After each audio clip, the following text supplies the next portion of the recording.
The Halloween capital of the world has a rich history. Some of its historical figures who died long ago still haven't left. On a tour of odd happenings, we find out where ghosts of the past still make their presence known. It's a phenomenal house. There's so much history in this house that we feel honored to be here in the first place. Debbie Mucklow runs the Big White House antique store in Anoka, but when she moved her business in 11 years ago, she was told the old owners wouldn't be leaving. They said, "Do you mind sharing the house?" And I immediately thought, I'm not going to share it with another business. And when I brought that up, they said, no, not with another business, with, sharing the house. And I looked at her and said, oh, you mean with ghosts? It didn't take long for Debbie to notice she was not alone. We walked in the dining room, there was a large dresser that the top had been snapped off of it, the mirror and everything had been snapped off.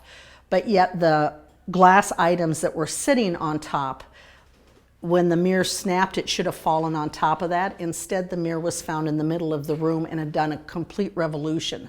So the mirror was looking up, the back was, and these are very large, thick bolts that were snapped. So that was kind of our first indicator that perhaps we needed to understand that this place wasn't ours, but belonged to, I'm assuming, the Aldriches, because they were the only ones that ever actually lived in the home. The Big White House isn't the only place in Anoka where sights and sounds don't always make sense. People came to the Historical Society wondering what was going on.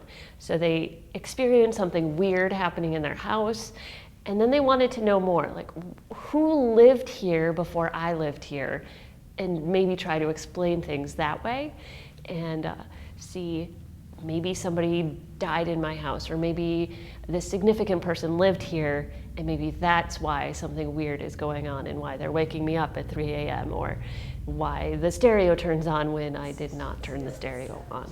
And so they all came here looking for answers, and we started to see a pattern. And in 2004, we created our very first Ghost of Anoka walking tour, and held it every year ever since. The Big White House is one of 10 homes and businesses featured in the Ghost Tour. It was built by the Doctors Aldrich in 1904. They were a husband and wife doctor team who came to Anoka for a visit and liked it so much that they decided to stay. A figure has been seen going down the stairs to the second floor. Moving furniture. They like to take things off of the walls and throw them once in a while. We have had footsteps. We hear a lot of footsteps. Upstairs directly above us was Mr. Doctor's study and library. And you can be down here when there's no guests in the home, and you can really distinctly hear somebody pacing back and forth in that room upstairs. The Historical Society itself, we walk the line. We're not going to confirm or deny the possibility of ghosts.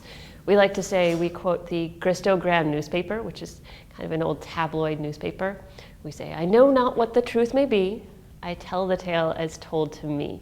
So we're not going to say whether or not ghosts are real, because I have no source that will be able to tell me that. But I just love the stories that people come to me with, and how maybe I'll be able to find something historically that matches up with what somebody's experiencing. So I find that research capacity very fun. We have kind of a little group of teenage girls that come on their way home from school. One day, one of the girls captured a picture that we just can't explain, but it looks very much like a tall silhouette in the bottom of a long dress. Once a woman came to City Hall to get a permit.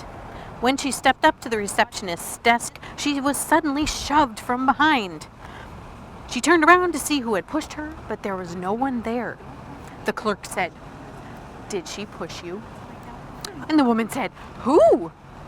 To which the clerk replied, "I hate this place. It's haunted, you know." Limari Aldea, in town from Puerto Rico, took the tour and says she liked hearing what happened to others instead of experiencing them firsthand. I will run.